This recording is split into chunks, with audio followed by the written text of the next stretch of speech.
শুভ সকাল বন্ধুরা, কেমন আছো? আশা করি ভালো আছো। যে যেখান থেকে আমার ভিডিওটা দেখছো সবাই সুস্থ থেকো, ভালো থেকো। বড়দের দোয়া আশীর্বাদ, ছোটদের ভালোবাসা নিয়ে আজকে আমার ভিডিওটা শুরু করছি। দেখো সবুজে সবুজ ভরা চারিদিকে, মাঠে এই কিছুদিন পরে ফলন ফুটবে। আর এই ফুল গাছটা দেখো কত সুন্দর ফুল ফুটেছে, কিন্তু খুব সকালে ফোটে না।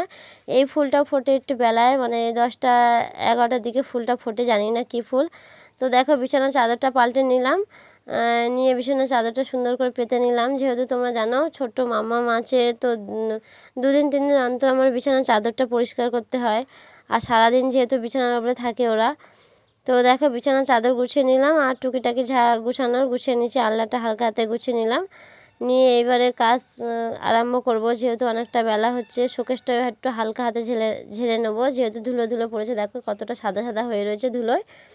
তো এই যে জামা কাপড়গুলো বার করেছি, এইগুলো কাচা দেওয়া করব, স্নান করব, তারপরে যাব মামামকে স্কুলে নিয়ে। আর দেখো মেয়ের ওষুধগুলো সব গুছিয়ে গুছিয়ে আবার রাখছি। আর এখানে আর একটা ওষুধ খুঁজে পাচ্ছি না, তো এটা দেখছি কোথায় আছে। তো এক জায়গায় ওষুধগুলো রাখলে পরে আবার নিতে সুবিধা হয়। তো দেখো শোকেসটা যেহেতু একটুখানি ঝাড়পোছ করবো, তো ওষুধগুলো সব গুছিয়ে রাখছি। এই যে সব গুছিয়ে রাখা হয়ে গেছে, দেখো ওষুধগুলো রেখেছি আর টুকিটাকি জিনিস এই সব গুছিয়ে রেখেছি। ডায়েরিটা ওই আছে আর চিরুনিগুলো উপরে রেখেছি। যেহেতু মামাম চিরুনি দিয়ে বারবার কাঁচে মারে, তো ভেঙে যাওয়ার ভয় থাকে, তো ওই জন্য একটু উঁচু জায়গায় রাখলাম। আর দেখো কিছু কিছু জিনিস সব গুছিয়ে মানে হালকা হাতে ঝাড়পোছ করে নিয়েছি। ভিতরে তো কিছু গুছাই নেই, শুধু কাঁচগুলো হালকা করে মুছে নিয়েছি।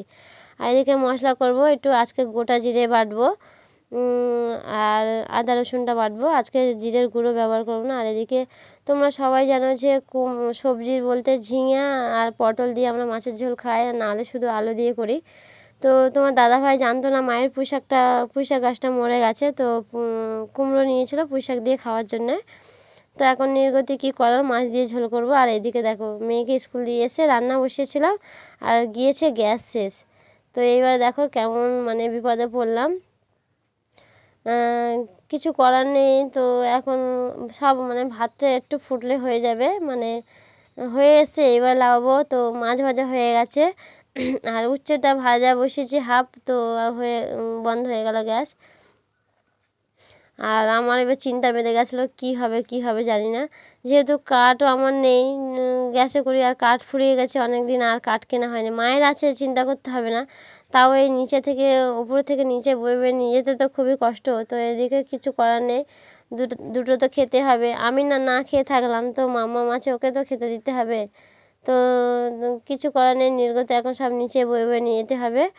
আর আমার একটা উপরে উনুন আছে, তোমরা দেখো মাঝে মাঝে। তো উনুনটার এখন অবস্থা খুবই খারাপ। কাল সকালে ওকে পরিষ্কার করে ঝাড়পোছ করে নেবো, তো তারপর রান্না করতে পারবো। নাহলে এখন এই অবস্থা রান্না করা যাবে না। তো এখন মায়ের উনুনে যাব নিচে। আর দেখো মা ওইদিকে রান্না করছে আপাতত। তো মায়ের রান্না হয়ে গেলে আমি রান্না করব। আর মা জানতো না যে আমার গ্যাস ফুরিয়ে যাবে। একটু কাঠে রান্না করলে একটু ছাইটা কম হয়, এখন গরম ছাই তুলতে হবে। তারপরে মা যেহেতু পাতায় রান্না করেছে, তো চারিদিকে সমস্যার মধ্যে পড়ে গেলাম। বেলাও হয়ে গেছে, প্রায় 11:30 12টা বাজতে যায়। তো ভাবছি মামাকে মাছ ভাজা দিয়ে ভাত খাইয়ে দেবো। এই দেখো উনুনে চলে এসেছি। আর গ্রামের উনুন একটু ইগনোর করো, যেহেতু বর্ষাকাল, চারিদিকে জল জল থাকে। আর মায়ের উনুন প্রায় সবসময় ভিজে থাকে, দেখেছো কত দূর পর্যন্ত জল ওঠে। তো পুরোপুরি রান্নাঘরটা কমপ্লিট করা হয়নি। তো কোনো রকম উনুন একটা করে রান্না করে মা বাইরে, আর ঘরেও উনুন আছে। তো ধোঁয়া ঢোকে বলে বাবা রান্না করতে দেয় না, এই ফাঁকায় রান্না করে। তো এখন এইটাই মা রান্না করে উঠলো বলে তাড়াতাড়ি করে আমি আবার এইটাই বসিয়ে দিলাম। আর দেখো আর অনেক কষ্টে রান্না করে খাওয়া দাওয়া করে নিয়েছি, আর কোনো ভিডিও শ্যুট করিনি। এটা বিকেলে ভিডিও শ্যুট করলাম, মানে এই যে রাস্তার ধারে আসি ভিডিও এডিট করার জন্যে। তো এই যে পাখিগুলো দেখো খাঁচার মধ্যে রয়েছে, কত সুন্দর অনেকগুলো পাখি। তো ডিম পেড়ে সব বাচ্চা উঠেছে। আর আগে কম ছিল, এখন ভালোই ছোট ছোট সব পাখি হয়েছে। আর মাম্মা আছে, পাখিগুলো দেখতে খুবই পছন্দ করে।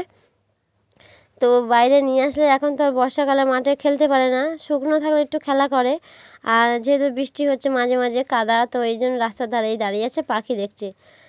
আর আমি একটু ভিডিও করে নিলাম তোমাদেরকে দেখানোর জন্যে।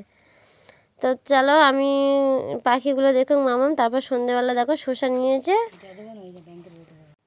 দেখো শসা নিয়েছি, এখানে 25 টাকা কিলো শসা এসেছিলো। তো শসাটা আমাদের বেশি লাগে, তো ওই জন্য করে 1 কেজি শসা নিয়েছি। আর কোনো ভিডিও করতে পারিনি। তো শসাটা ভীষণ ভালো ছিল, দেখো পুরো একদম ফ্রেশ শসা, জমির চাষের শসা এই পাড়ার উপরে নিয়ে এসেছিলো। তো দেখো 1 কেজি নিয়েছি। মামাম তো বেজায় খুশি, আমার ছোটো মামা বড় মামা দুটোই খেতে ভালোবাসে। তো আজকে ভিডিওটা এই পর্যন্ত, সবাই সুস্থ